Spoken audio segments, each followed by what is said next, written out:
Olá, professor, professora, tudo bem com vocês? Sou Carlos Simas, sou PCNP de Matemática. Hoje estaremos aqui discutindo sobre a TPC da semana de 1 a 5 de março de 2021.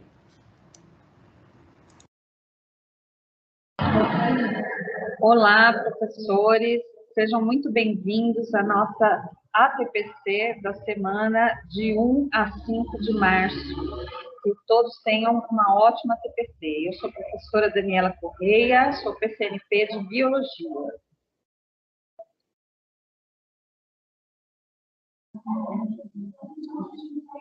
Olá, professoras, professores.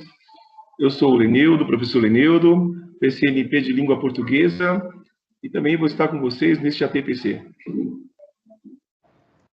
Então, professor, professora, nós estamos aqui para desenvolver a TPC do Programa de Recuperação e Aprofundamento de Língua Portuguesa e Matemática e Ciências da Natureza. Os nossos objetivos são compreender os pilares do Programa Recuperação e Aprofundamento, apresentar um recorte da matriz de habilidades essenciais do caderno Aprender Sempre, exemplificar atividades das habilidades essenciais de língua portuguesa e matemática dos anos finais e ensino médio, potencializar as habilidades de matemática por meio de atividades das ciências da natureza, apresentar o cronograma sequencial digital de atividades e compreender a tarefa coletiva para o desdobramento, visando o planejamento da implementação das sequências de atividades como apoio. Nossa TPC está começando. Então, nós vamos revisitar os pilares do programa Recuperação e Aprofundamento. Como é de conhecimento de todos, o ano passado, o programa Recuperação e Aprofundamento teve início a partir de agosto, entre agosto e setembro. Nós, esse ano, temos aqui à frente como pilares, né? E vale ressaltar aqui que as frentes do currículo, principalmente do currículo, com foco nas habilidades essenciais, que são as habilidades que o aluno deve aprender durante o ano e série. Os recursos didáticos são os materiais impressos e digitais, que um deles é o caderno Aprender.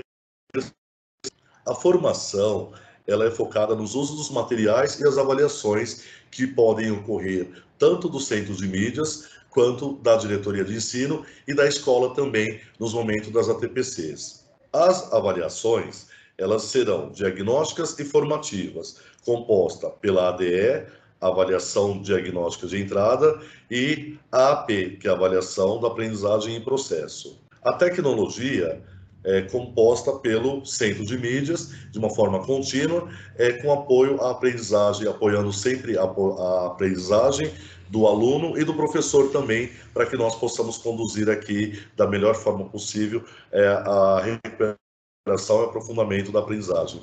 E o acompanhamento, não deixar ninguém para trás. Aquela questão de resgatar sempre o aluno, trazer a questão da busca ativa e de aspectos que possam fortalecer a presença e a participação do nosso aluno para não deixar ninguém para trás. O foco do que os estudantes devem aprender em 2021 são as habilidades essenciais que foram selecionadas a partir do currículo paulista, desde o primeiro ano do ensino fundamental até a primeira série do ensino médio. E o currículo oficial ainda vigente, que faz parte da segunda e terceira série do ensino médio, que está sendo implementada de acordo com o novo currículo do ensino médio. Então, como o professor Carlos enfatizou, né, esse ano está sendo concretizado aí a implementação do novo ensino médio aqui em São Paulo, né? Começando pelas primeiras séries do ensino médio, né? Esse currículo em ação, ele já está implantado desde a primeira série do ensino fundamental até os nonos anos, né? Agora, a partir do primeiro ano do ensino médio, em 2021, agora, os alunos receberão esse novo material, né? Que é o currículo em ação. A partir de 2022, os alunos da segunda série e a implementação para todos os estudantes da terceira série a partir de 2023, né? Os estudantes ainda continuam com o antigo material, o São Paulo Faz Escola, tá? Os recursos didáticos, eles podem ser encontrados lá no currículo paulista, lá dentro da IFAP, né? O material Aprender Sempre, o material São Paulo Faz Escola, o currículo em ação. A gente tem o centro de mídias nos auxiliando aí, e o ambiente virtual de aprendizagem, né? Lá na IFAP, que está disponível para todos os professores, para atualização, para consulta, enfim.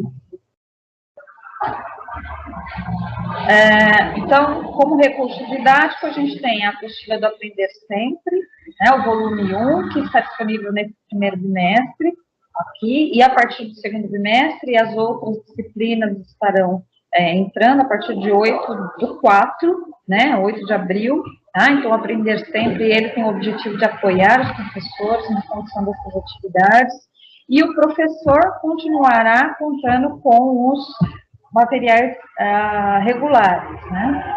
E, por último, né, o currículo em ação, que está sendo implementado no primeiro ano do ensino médio, agora em 2021, né? Esse currículo em ação já foi implementado desde os anos iniciais até os anos finais, né, do ensino fundamental, tá? E a partir desse ano começa a ser implementado no ensino médio, a partir da primeira série do ensino médio. Segunda e terceira séries, apenas em 2022 e 2023. Muito bem, conforme abordado pela professora Daniela, é importante nós conhecermos esses novos materiais, né, institucionais, promovidos pelas Secretarias da Educação do Estado de São Paulo, a SEDUC, né, que vem aí implementando, vem trazendo aí a presença da Base Nacional Comum Curricular, a presença já de um currículo unificado para todo o país, e principalmente nosso Estado de São Paulo também, para que nós tenhamos a valorização das habilidades como um todo. E no estado de São Paulo, no caderno Aprender Sempre, nós utilizamos as matrizes de habilidades essenciais de língua portuguesa e de matemática, e também de outras áreas, conforme abordado, elencado pela professora Daniela. A partir de abril, de 8 de abril, elas serão dada uma implementação maior, mas vale lembrar que nós podemos aqui fazer uma conexão entre as áreas, e eu apresento também para vocês, no caso de língua portuguesa e matemática, o índice interativo, que fala um pouco sobre língua portuguesa e matemática, das habilidades essenciais que vão desde o primeiro ano dos anos iniciais até a terceira série do ensino médio. Vale lembrar, você, professor coordenador, professor de assistente ao currículo, que é importante que vocês conheçam esse material, vocês analisem sequência por sequência, atividades, vocês analisem as habilidades essenciais desse bimestre, para que vocês possam montar um estudo, realizar um planejamento, e através desse planejamento, que vocês possam analisar os casos de avanços e avanços nas aprendizagens que nossos alunos, que seus alunos estão sendo desenvolvidos e realizados na sua escola. Agora, nós vamos apresentar um recorte de uma habilidade do 8º ano do ensino fundamental. Vou passar a palavra já para o professor responsável, o professor Lenildo, que vai falar um pouquinho, vai fazer uma contextualização sobre essas características deste recorte que nós estamos propondo a vocês. Professor Lenildo, agora é com você. Obrigado, professor Carlos. Professoras, professores, tudo bem? Então, eu quero sugerir para vocês uma abordagem a respeito até mesmo dessa apostila que eu estou usando do Aprender Sempre. E nessa apostila tem aqui no caso eu estou usando aqui como base o 9º ano, as atividades propostas para o 9º ano. Mas é claro que essa abordagem, né, fazendo aí os devidos acertos, as devidas adaptações, pode ser utilizado para o 6º, 7º, para o 8º, para todas as séries, até para o primeiro ano do ensino médio. E eu gostaria de sugerir, então, uma leitura. Eu trouxe aqui alguns textos que têm como impacto, como clímax, o final. Então, eles têm uma certa gradação, né, na ação do texto, e ao final tem lá o desfecho, o clímax dele. E seria muito interessante fazer uma abordagem com um aluno e prestar atenção nas respostas dele, e principalmente as respostas erradas que eles, porventura, vierem a dar. A gente vai fazer uma interação e vocês vão entender o que eu estou querendo dizer. Primeiramente, né, eu vou ler aqui a habilidade para que a gente possa fazer a leitura do texto, tá? Analisar os efeitos de sentido decorrentes da interação entre os elementos linguísticos e os recursos paralinguísticos e cinésicos, que funcionam como modificadores, percebendo sua função na caracterização dos espaços, tempos, personagens e ações próprios de cada gênero narrativo. O gênero abordado na apostila é do tipo descritivo. E, é claro, mas conforme aqui a habilidade, ele está inserindo aqui elementos de um texto narrativo. Então, eu quero apresentar, então, o texto Bicho, de Manuel Bandeira, que é um texto extremamente conhecido aí no mundo escolar. O Bicho, Manuel Bandeira. Vi ontem um bicho na imundice do pátio, catando comida entre os detritos. Quando achava alguma coisa, não examinava nem cheirava. Engolia com voracidade. O bicho não era um cão, não era um gato, não era um rato. O bicho, meu Deus, era um homem. Percebo, então, na leitura dessa descrição, né, desse texto, a gradação. Existe aí um apelo, né, imagético, né, totalmente visual, quando fala que o bicho não era um cão, não era um gato, não era um rato. Percebo que há aí uma diferença de tamanho, né, para no final revelar que o homem, né, o homem maior do que o rato, maior do que o cão, maior do que o gato. E revela, então, o personagem que ele estava descrevendo aí durante todo o texto. É interessante chamar a atenção da palavra cinésicos.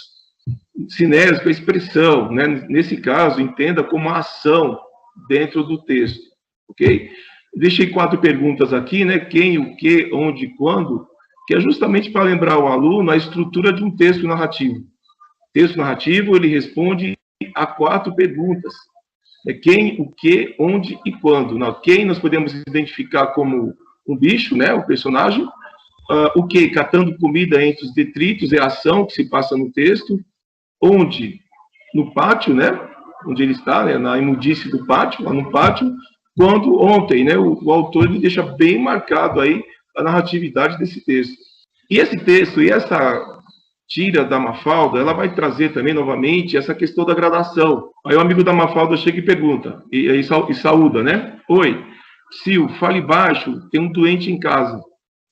Seu pai está doente? Não. Então é sua mãe? Também não. E ao final, nós percebemos lá que quem está doente não é pai nem mãe dela, né? É o mundo inteiro.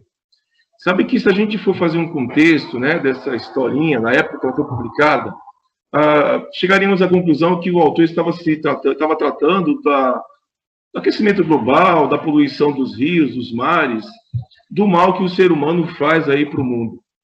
Mas hoje, pode ser que hoje o aluno entenda isso como uma pandemia. Ele pode, na interpretação dele, entender essa situação da Mafalda como uma pandemia.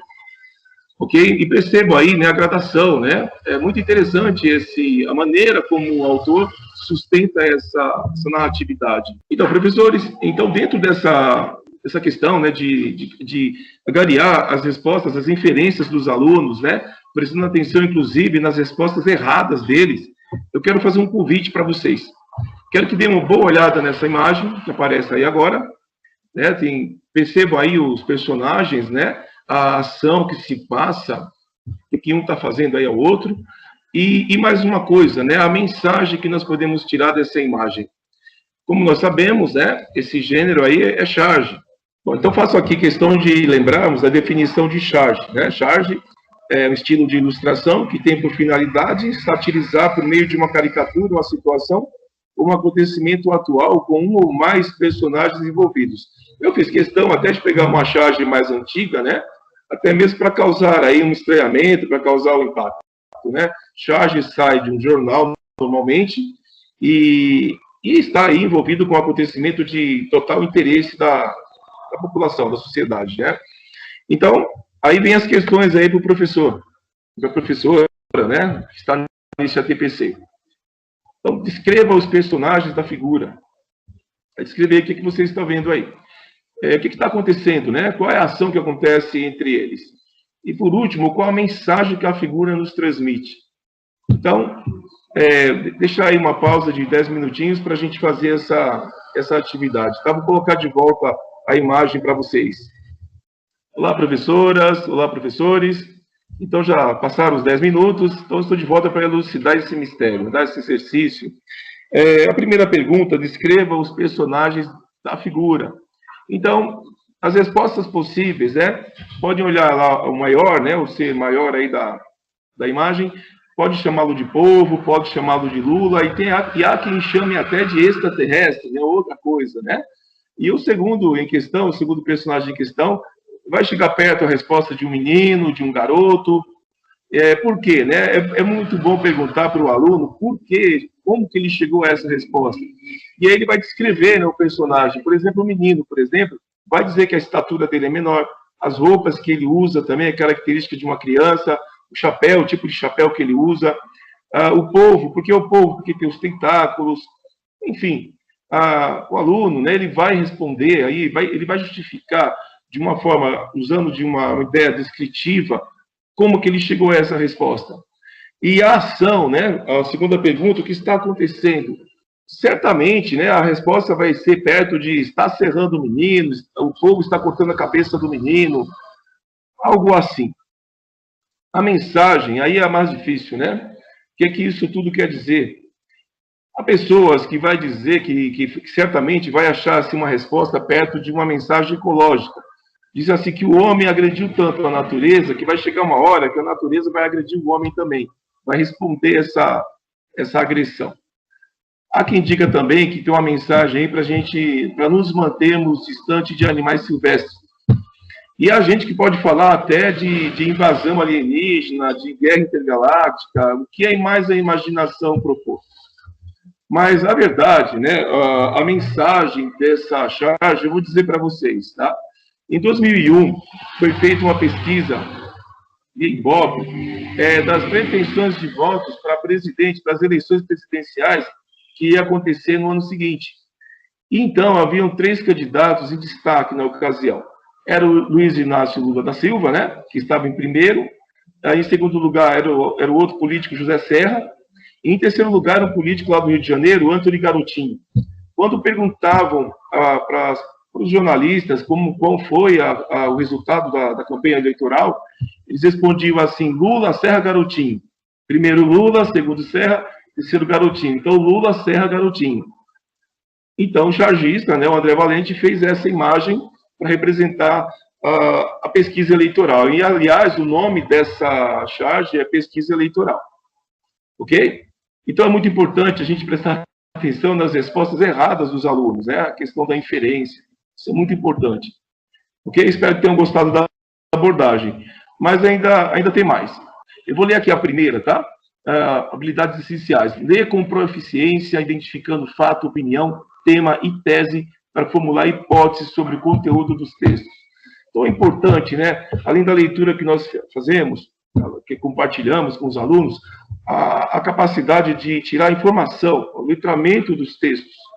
E a gente pode fazer isso até com uma imagem. Eu vou sugerir, essa imagem que está aí na tela, é um personagem extremamente conhecido também da garotada, dos jovens, e muitos deles gostam de mitologia grega.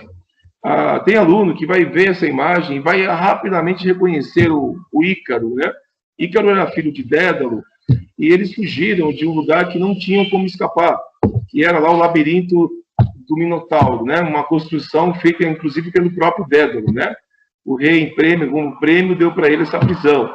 E eles construíram, e Dédalo fez para ele e para o filho asas de cera que possibilitou a fuga deles. E aí a gente pode fazer uma pergunta para o aluno, O texto que eu vou ler agora chama-se Ícaro. Pelo título, será que você consegue adivinhar qual a história que vai ler? Consegue adivinhar do que se trata a história? Então, mais uma vez, o aluno vai usar de inferência, assim como nós fizemos com a figura. Vou ler o texto, tá? E veja só a descrição que nós podemos fazer desse personagem. Aqui é um gênero microconto. Ícaro fazia voltas no céu. A sensação de voar era incrível. Ele tocava as nuvens, as aves, o sol. Sobrevoava as montanhas verdes e o mar azul. Podia ver tudo. a praia e os banhistas, os edifícios e suas janelas, por fim, a rodovia e o carro destruído com seu cadáver preso às ferragens. Percebam que esse Ícaro voa, assim como o Ícaro da mitologia grega, mas ele não é o Ícaro da mitologia grega. Podemos pedir, sugerir aos alunos, principalmente os alunos do ensino médio, para fazer uma descrição do Ícaro, uma descrição psicológica, inclusive. Percebam que quando ele voa pelas montanhas, ele não se contenta, ele quer ver o mar. Se ele vai à praia, não, ele não se contenta, ele quer ver os banhistas. Se ele vai ao edifício, ele quer olhar nas janelas. Isso mostra que Ícaro é uma pessoa curiosa, é uma pessoa ousada. E por essa razão nós podemos inferir, nós podemos supor que ele também era ousado na hora de dirigir. Né? Ele poderia passar o sinal vermelho. Isso não está escrito no texto, né? Mas nós podemos inferir. Andar em alta velocidade, por isso no final a gente consegue entender porque ele acabou virando uma vítima, né, de um acidente de carro. Então, nós podemos fazer essa construção do texto, essa descrição psicológica para o aluno também. Ou até mesmo ele chegar nessa inferência. Ok? Por último, professoras e professores, eu quero sugerir uma produção. Né? Depois da gente fazer toda essa inferência, esse texto aqui, o palhaço, quero que leiam para os alunos até uma certa parte, né? E gostaria de lê-lo, rapidinho. O palhaço Tininho pulava, dançava e ria deliciosamente, mas, por mais que se esforçasse, nunca conseguia agradar a plateia que permanecia indiferente a todas suas apresentações. Isso o deixava desolado. Não adianta, tio, queixava-se. As crianças nunca rirão das minhas brincadeiras no palco. Eu não levo jeito. Claro que leva jeito, Valentino, respondia o tio, que era o dono do circo. Nós somos artistas circenses há 4 gerações. A arte é para nós uma coisa natural. O jovem estava desistindo de ser palhaço, até arranjar um emprego de contínuo numa fábrica. Quando, numa noite, aquilo aconteceu, as crianças não paravam de rir. O palhaço Tininho, de uma hora para outra, tornara-se o maior sucesso do circo. Agradava sem nenhum esforço. Valentino não entendia o porquê daquela reação da plateia. Não mudara nenhuma fala e repetiu todas as piruetas das noites anteriores. Justo aquela apresentação de quarta-feira. Estava exausto, trabalhara o dia inteiro na fábrica. O palhaço saiu do palco sem entender o que lhe acontecera. Sabe por que estão rindo tanto de você hoje, Tino? Indagou-lhe o tio, percebendo sua aflição. Não, porque está de cara limpa. Na pressa você esqueceu de pintar o seu rosto. Professoras, professores, eu peço até que ocultem esse final do texto. Quando lerem para os alunos, né? Leia até a parte aí que, assim, palhaço saiu do palco sem entender o que lhe acontecera. E peço para os alunos escreverem o que eles acham, o que eles supõem, o que esse palhaço fez, que o fez tornar tão engraçado naquela noite de quarta-feira. Seria algo interessante, né, para ver a criatividade do aluno, né? O que ele pode inferir, o que ele pode supor, o que esse palhaço fez, né? E no final da aula, depois de ler algumas situações, né, que eles possam vir a criar, revelar para ele, enfim, por que ele ficou engraçado, né? Esse texto aqui, eu chamo a atenção, do ponto de vista da ortografia, a palavra contínuo. Contínuo é o português, a palavra em português mesmo, né? Da que nós conhecemos como office boy.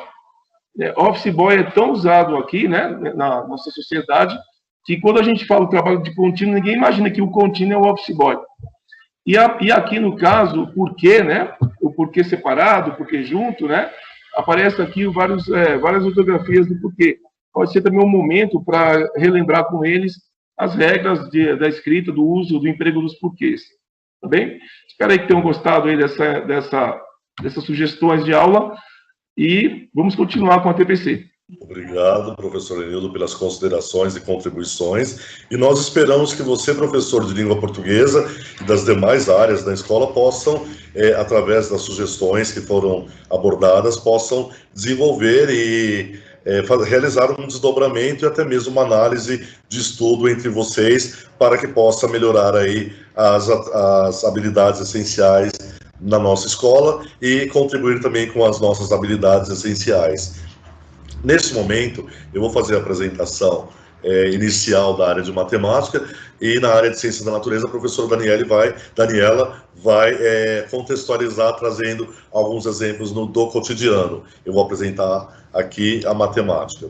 Eu trago para vocês aqui nesse momento um recorte de uma habilidade, de algumas habilidades do 6º ano do ensino fundamental, onde eu trago aqui os objetos de conhecimento que necessariamente, de acordo com a nova nomenclatura da Base Nacional Comum Curricular, nós utilizávamos o termo conteúdo. Hoje não se utiliza mais o termo conteúdo, e sim objeto de conhecimento. Mas, na medida do possível, nós, professores, ainda vamos nos adaptar ainda com essa nova nomenclatura. Então, eu trago aqui o sistema de numeração decimal e frações.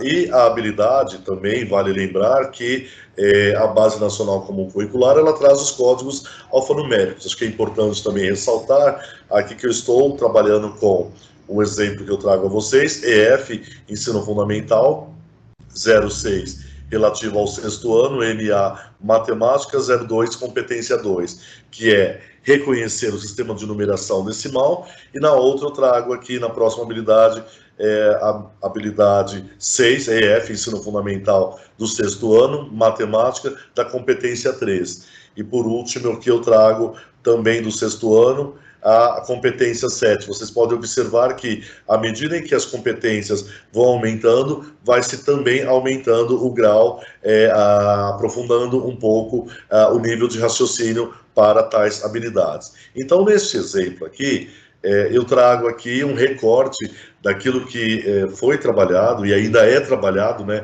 desde os anos iniciais, como parte do sistema de numeração decimal. Até mesmo é importante recordar ao professor do 6º ano que quando nós trabalhávamos com as unidades de classes de medidas, por exemplo, aqui as classes das unidades simples, né, que eu trabalhava as ordens, da 1ª até a 9ª ordem, que eram as unidades simples, a dezena simples, a centena.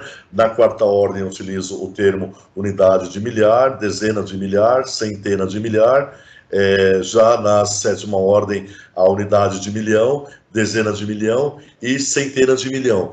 Como é que eu faço a leitura de tudo isso? É importante que o nosso aluno, que ele já tem esse hábito lá desde os anos iniciais, mas aprofundar um pouco no 6º ano, até mesmo para que no 7º, 8º ano, quando ele vem trabalhar um pouco nas questões das potências, das questões da notação científica, entre outros aspectos, ele vai resgatar toda essa questão desta abordagem que nós estamos sugerindo aqui para o 6º ano. Trago aqui também um recorte da 2ª série do ensino médio, uma habilidade essencial de matemática, mais uma vez lembrando aqui o antigo conteúdo que hoje é objeto de conhecimento, os números racionais, na representação fracionária e decimal. E também a habilidade essencial, vocês podem observar que eu estou trazendo aqui uma habilidade do 7º ano e do 9º ano. Então, EF 07, o 7º ano, MA, Matemática, 10, a competência 10, que é ler, comparar e ordenar números racionais em diferentes contextos e associá-lo a pontos de uma reta numérica. Então, nós observamos aqui que é uma habilidade do 7º ano, mas ela requer aprofundamento na 2ª série do ensino médio, ela requer aprofundamento também no 9º ano. Vocês podem observar que são habilidades do 9º ano, mas necessariamente na 1ª e 2ª série do ensino médio, até mesmo para que os alunos possam conhecer, representar números racionais, até mesmo uma reta numérica, até mesmo ele aprofundando lá na 3ª série do ensino médio, onde ele trabalha a questão da geometria analítica, onde necessariamente ele se faz necessário ele analisar os pontos, as coordenadas relacionadas, para que ele possa desenvolver e aprofundar o seu nível de conhecimento. Eu resgatei aqui uma figura, nós, professores, temos o hábito na área de matemática, né, de trabalhar, de resgatar desde os números naturais, os números inteiros, os racionais, os reais e os complexos, que são aprofundados já lá na terceira série do ensino médio. Então, nos anos iniciais, ele vem sempre trabalhando com os números naturais, ele vem aprofundando um pouco mais no sexto e sétimo ano com os inteiros, os racionais no sétimo e oitavo, os reais também no oitavo e nono ano, e assim sucessivamente até a terceira série do ensino médio. Eu trouxe, a propósito aqui, um recorte de uma habilidade e de uma questão que foi trabalhada já em uma das APs, avaliação da aprendizagem em processo, que é uma habilidade que eu citei aqui alguns exemplos, que ela vem desde lá do sétimo ano até a terceira série do ensino médio, onde ele pede para que localize números reais na reta numérica. Então, só para uma pequena retomada, então eu tenho aqui no eixo X, né, o 0, aqui eu tenho os pontos positivos, de 1 até 4, e aqui os negativos, que de menos 1 até menos 4. Então, ele pede para localizar e representar também na questão de números reais, onde eu tenho aqui a raiz de menos 2, eu tenho aqui menos meio, nos aspectos, do lado esquerdo, né, nos aspectos negativos, e do lado positivo aqui, se eu levar a reta numérica de 0 até 4, eu tenho aqui 3 meios, eu tenho aqui 11 quartos, e aqui eu tenho 3,1. Então, eu estou resgatando, localizando os números reais e racionais também, que ele vem de acordo com a figura anterior, que ele vem resgatando todo esse domínio aqui dos conjuntos numéricos, onde acredita-se que o aluno no ensino médio seja capaz de reconhecer e representar esses números através de uma reta numérica. Eu espero ter contribuído com esses exemplos, mas antes eu faço um convite a vocês também, antes de aprofundarmos um pouco mais.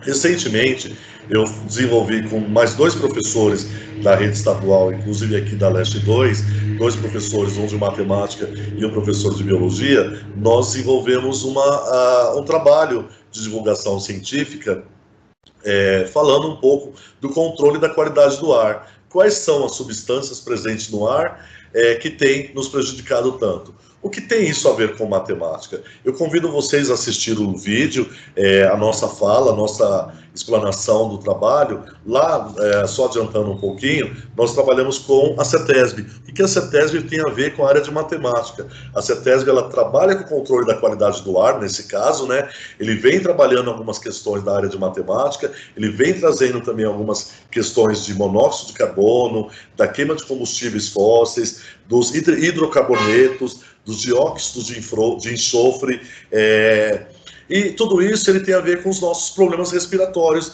Mais além, ele vai focalizando, vai trazendo um pouco, contextualizando um pouco para a área de química, mas da química, da biologia, das ciências da natureza, mas também ele vem também trazendo alguns aspectos relacionados à área de matemática, de alguns exemplos como eu citei anteriormente, que são os números racionais, os números inteiros, até mesmo a composição dos números reais. Então eu convido você, professor, professora das diversas áreas, a resgatar um tempinho aí, a visitar esse link aqui e tentar, de alguma forma, aprofundar um pouco essa questão da CETESB, que também trabalha o controle da qualidade da água também.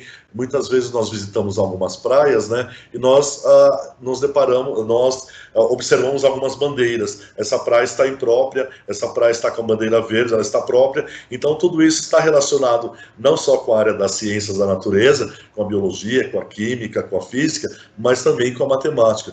Mas agora eu vou convidar o professor especialista da área para que nos traga alguns exemplos práticos do cotidiano. Professor Daniele, agora é com você. Obrigado. Obrigada, Carlos. Obrigada pelo convite. E como o professor Carlos falou, né, a gente está no meio desse programa de recuperação e aprofundamento, e aí os outros professores devem se perguntar assim, o que a gente pode fazer a respeito disso, né? Então, eu trouxe aqui algumas sugestões, né? O professor Carlos me mostrou essa sugestão aqui de atividade para a gente trabalhar com os alunos. Eu falei, ótimo, isso é muito bom.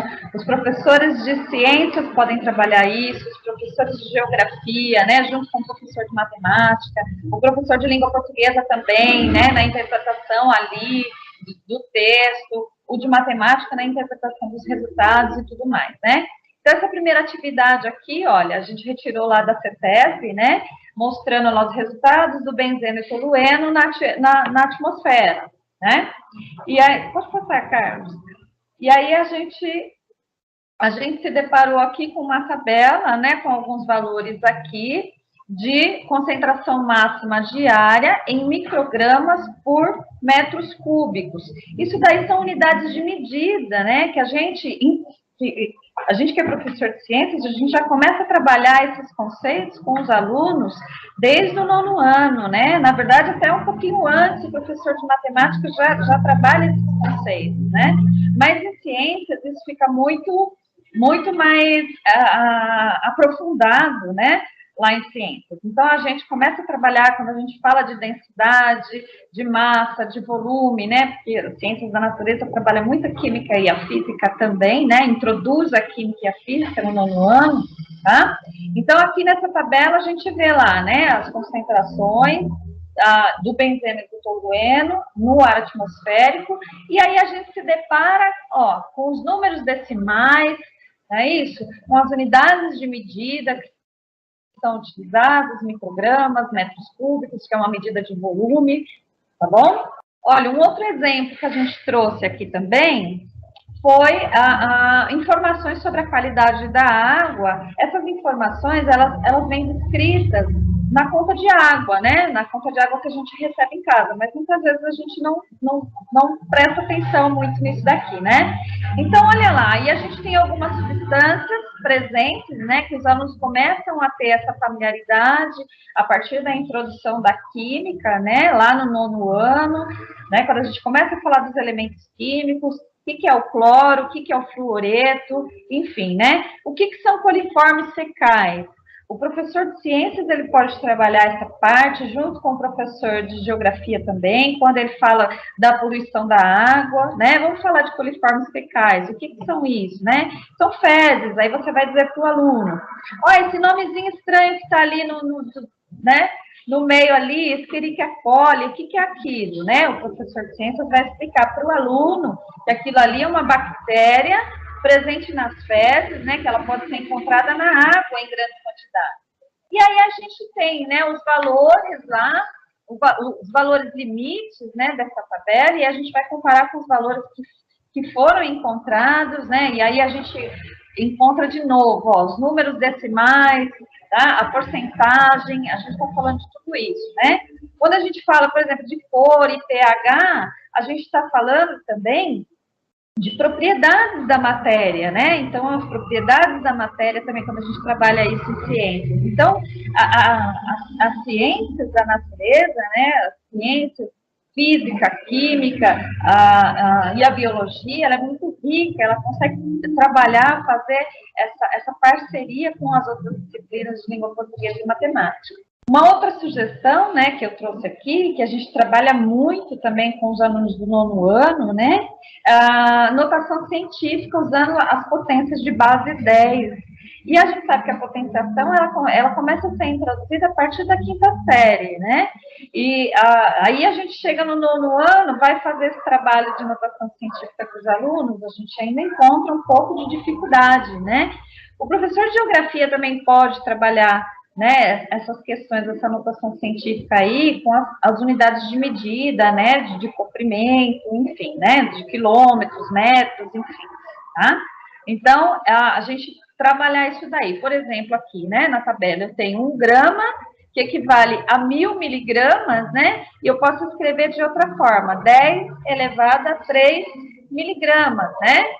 Olha só o que eu falei, né? Então, como a gente está introduzindo a química no 9º ano, quando chega lá no primeiro médio, né, no primeiro ano do ensino médio, os alunos também têm que já ter essa familiaridade aí com as potências, né, com essa notação científica, porque a gente vai trabalhar o número de mols, né, o número de entidades presente em 1 mol de substância, ou de molécula, ou de átomo, tá? Então, a gente sempre vai passar para ele, ó, 1 mol daquela substância, de uma fórmula, né, por exemplo, ele equivale a 6,02 vezes 10 elevado a 23, né, entidades, ou elementos, ou unidades.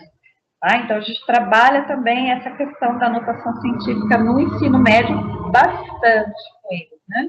Olha aí, essa tabela que eu trouxe aí como sugestão, na verdade, ela já está no caderno do Currículo em Ação, tá? No novo caderno que está sendo implementado esse ano no ensino médio. Então, aqui, nessa tabela, nós temos, né, as várias moléculas ali. Então, ele pede para o aluno identificar quantos elementos, né, quantos átomos de cada elemento existe dentro daquela molécula, e aí ele vai pedir a massa molecular, né, então vai pegar lá a massa atômica, somar e transformar isso em massa molecular, a massa da molécula, quantos gramas, né, qual a massa em gramas de 1 mol dessa molécula, e aí a gente já vai ter que usar também, né, 1 mol equivale a 6,02 vezes 10 elevado a 23, né? Então, a gente vai ter que usar a notação científica de potência de 10,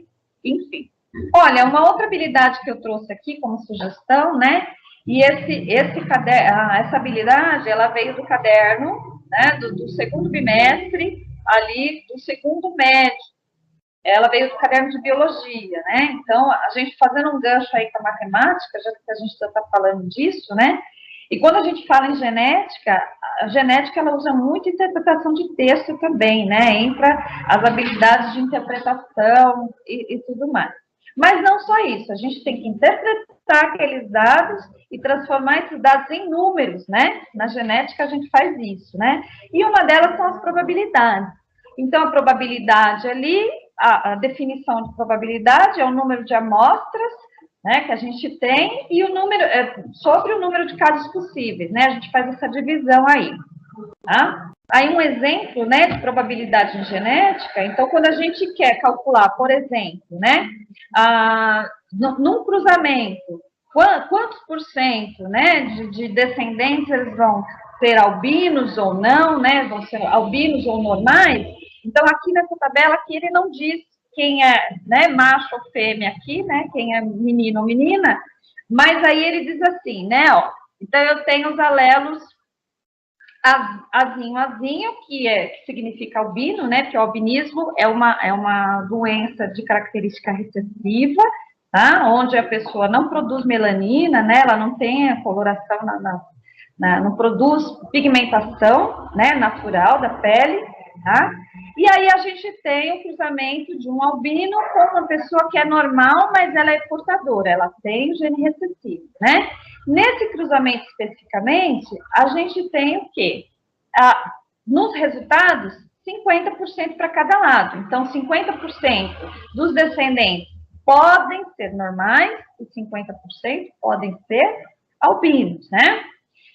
Se a gente quiser saber, né, qual a porcentagem, né, ou qual a probabilidade de ser um menino albino ou uma menina albina, a gente pega aqueles 50% e multiplica pelos 50% de novo, lá de menino ou menina, só que a gente transforma isso em fração, né? Então, olha as habilidades lá do 6º ano, voltando aqui, ó, no segundo ano do ensino médio. Então, a gente vai utilizar as frações para fazer essa conta, né? Primeiro, a gente vai interpretar os dados, vai formular uma hipótese e depois a gente vai transformar isso em números, né? Então, a gente tem lá no resultado meio, que equivale a 50% de descendentes albinos ou normais, né? Com meio também para menino ou menina, porque a gente só tem 2 possibilidades, né? Então, só vai ser possível uma. Tá bom? Professor Carlos, espero ter ajudado. Sim, professora Daniele, excelente contribuição, e veja como assim, a importância das ciências da natureza presente na matemática como um todo. Então nós trouxemos aí 2 sugestões da área de matemática, das habilidades essenciais de matemática, que de fato elas vêm conversando aí com os exemplos práticos aí que a professora Daniela trouxe, aprofundando aí alguns exemplos na prática, e isso é de grande importância. Um outro aspecto também que eu gostaria de mencionar, e a professora pode complementar também, é a questão da nanotecnologia. que vem trabalhando aí com as questões das inovações tecnológicas, até mesmo tem grandes contribuições relacionadas à matemática, as questões da notação científica, a questão até mesmo da química, lá quando ele trabalha a questão dos prótons, nêutrons, elétrons, que são potências exponenciais, que acabam, de certa forma, a área da química conversando com a matemática, e a nanotecnologia, a professora Daniela vai exemplificar um pouco melhor, ela vem também trazendo aí toda essa questão de inovação tecnológica, que é o que o nosso aluno também precisa conhecer e trazer, e o nosso professor também, de alguma forma, contribuir e trazer, para que a nossa aula fique também, talvez, fique mais prazerosa também, e que traga contribuições aí do nosso cotidiano. Você quer complementar um pouco, aprofundar um pouco, professora Daniela? Posso sim, posso falar assim. Então, nanotecnologia, ela tem a ver com a unidade de medida, né, o nanômetro, tá? Então, são medidas muito inferiores, né, microscópicas, eu diria nanoscópicas, né, que a gente diz. Um nanômetro, né, é equivalente ao tamanho de um vírus, por exemplo. Tá? Então, essa tecnologia, ela é desenvolvida, assim, microscopicamente, digamos assim, né? E ela é muito utilizada na indústria farmacêutica, na indústria, na medicina, né? Na indústria médica, enfim, né? Isso é muito utilizado mesmo. Então, nanotecnologia é uma tecnologia microscópica, tá? Numa pequena definição, é o que tá? O que eu posso dizer para vocês. Muito obrigado pelas suas contribuições, e nós convidamos agora, professor coordenador, professor de língua portuguesa, matemática, professor de assistência ao currículo. É importante nessa conexão que nós temos aí, juntamente com o Centro de Mídias. Nas segundas-feiras, no canal Gestão, eles já nos adiantam, né, qual a programação, o que será desenvolvido. Nós temos aí o caderno Aprender Sempre, nós temos aí o caderno em ação, né? O currículo em ação também, e nós temos também as quartas-feiras a TPC de língua portuguesa e as quintas-feiras a TPCs de matemática e ciências da natureza, que também vem contribuindo aí com as nossas conexões relacionadas ao aprendizado do aluno e do Aprender Sempre. E também temos a participação da diretoria de ensino, como essa semana de 1 a 5 de março, nós estamos presentes com vocês, e eu trouxe aqui um resgate também aqui, vim resgatar também o cronograma integrado que está acontecendo desde do dia 22 de fevereiro até 26 de fevereiro. Então, nós tivemos aqui, como proposta de atividade, a sequência de atividade 3. E no canal Centro de Mídias, nas aulas do Centro de Mídias, os alunos também estão assistindo, né, na sequência de atividade 2, e a partir de 1º de março até o dia 5, nós temos aí, ainda em continuação, a formação do professor com a sequência de atividade 3 e as aulas do Centro de Mídias para os alunos na sequência de atividade 2. E vale lembrar também que a partir da semana de 1 a 12 de março, de 1 a 19 de março, nós teremos aí a aplicação da ADE, que é a avaliação diagnóstica de entrada, que já chegou aqui na diretoria, os diretores, os coordenadores já estão vindo aqui retirar, eles vão realizar a logística na escola, separar por ano e série, para que seja aplicada para todos os alunos. E aí, nessa mesma semana, será disponibilizada a sequência digital de atividades 1. Eu não vou aprofundar ainda, porque o Centro de Mídias está trazendo essas contribuições, nós já temos algum material lá no repositório, como também nós já temos, eu falo repositório, mas também nós já temos aqui no nosso canal do Núcleo Pedagógico algumas informações complementares, inclusive a TPC anterior, que vocês já participaram, já assistiram. Caso não assistiram, podem revisitar, rever o que foi falado, o que foi abordado pela equipe, e dando continuidade nessa semana também. E nós temos aqui, a partir de 22 de março a 26, o aprofundamento e a preparação para a SEI. A SEI é a Semana de Estudos Intensivos, que é aquela semana que você já está se preparando e já está desenvolvendo, já está apto para aplicação com seus alunos da AP, que é a avaliação da aprendizagem em processo. Então, na semana de 22 até provavelmente 9 de abril, estará acontecendo a AP, a aplicação da AP na sua unidade escolar. E a partir de 12 a 16 de abril, nós temos aqui, só retomando aqui, entre 5 a 9 de abril, nós teremos aí, mais uma vez, a aplicação e a participação do currículo em ação, que será abordado aí também a avaliação da aprendizagem em processo. E teremos também já aí a sequência digital da atividade 2.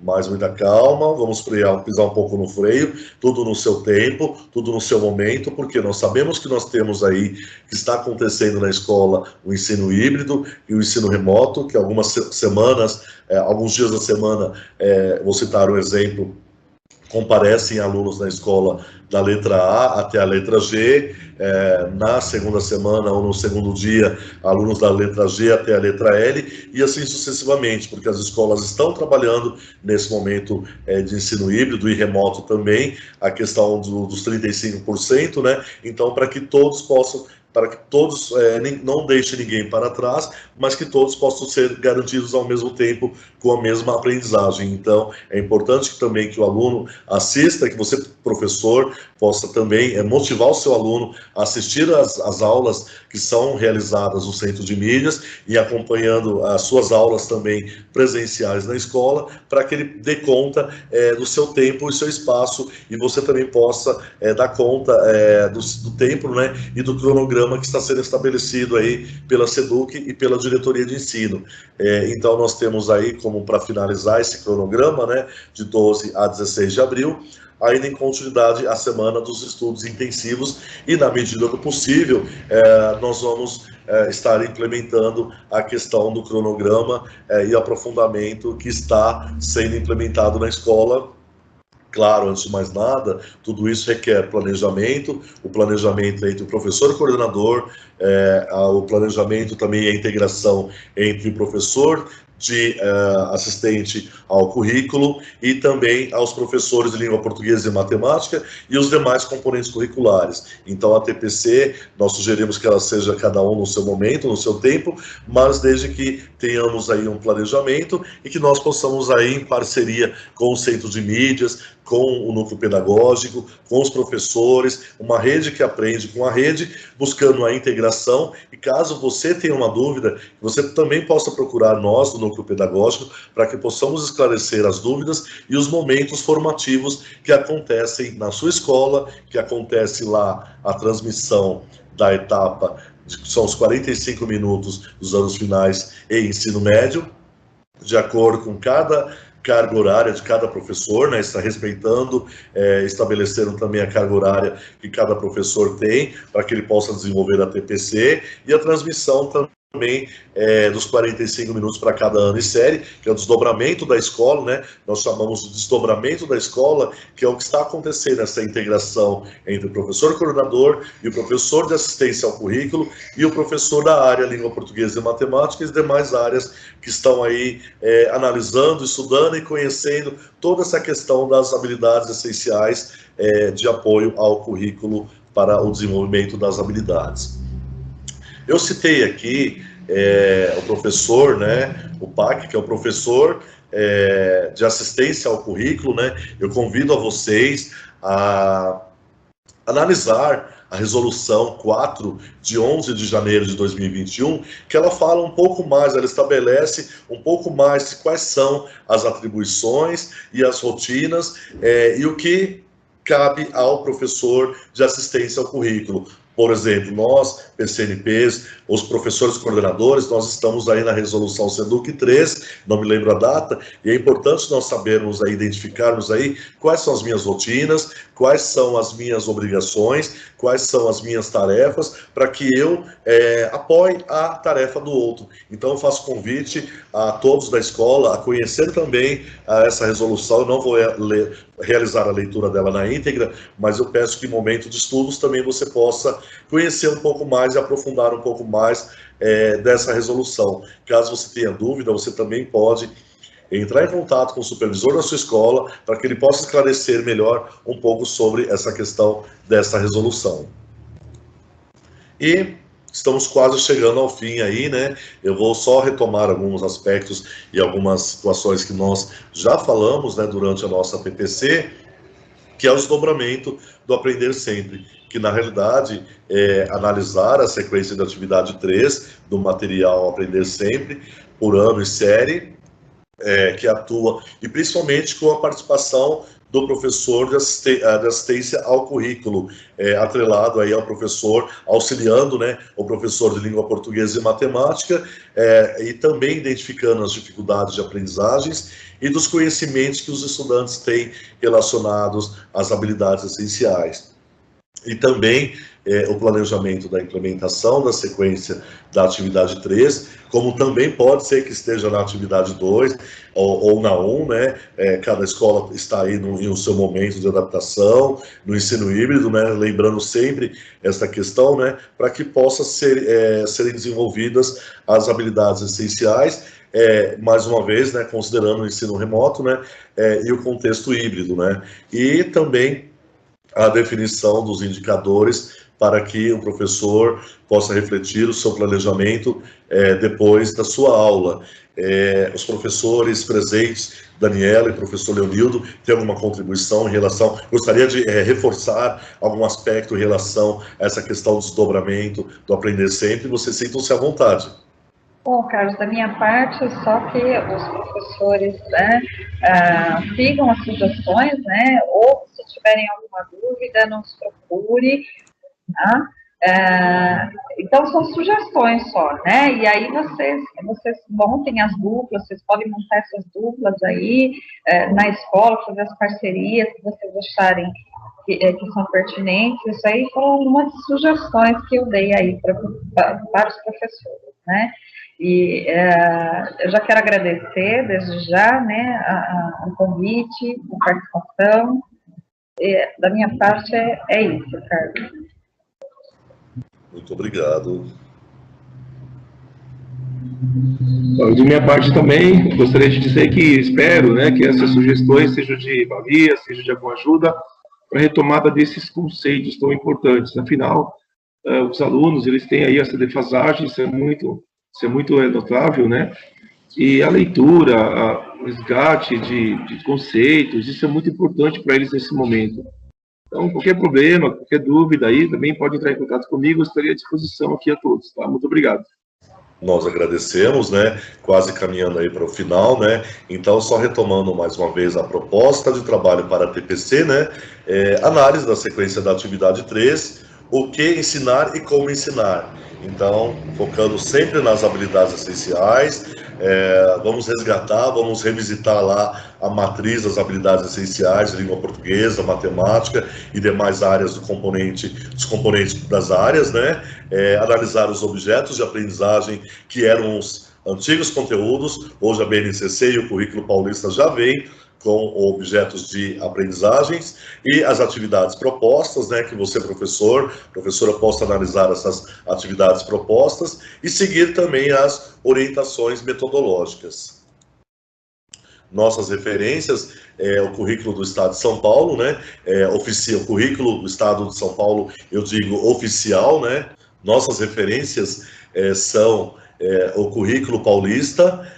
Nós temos aqui os links disponíveis para que você possa analisar, o link também disponível do Aprender Sempre, o Centro de Mídias e todos os demais acervo que nós temos no repositório, tanto do Centro de Mídias, como da EFAP, como também o nosso canal do Núcleo Pedagógico, e nós temos aqui como contato, né, o nosso e-mail do Núcleo Pedagógico, que é o delt2npe@educacau.sp.gov.br, como também nós convidamos vocês a conhecer ou a revisitar e analisar também os nossos vídeos disponíveis aqui. Nós já temos aí um acervo também no canal do Núcleo Pedagógico. E também, caso tenha alguma dúvida, também podem escrever aqui, canal npleste2@gmail.com.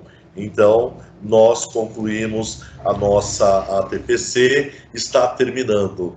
Nós agradecemos a sua participação, professor. Muito obrigado e aguardamos as dúvidas que vocês tenham disponíveis para que nós possamos fortalecer e aprimorar cada vez mais o nosso contato e a nossa articulação com os centros de mídias, a diretoria de ensino, o núcleo pedagógico, a escola, o professor de língua portuguesa e matemática, os demais componentes curriculares, o professor de assistência ao currículo e o professor coordenador e a escola como um todo. Muito obrigado, até a próxima.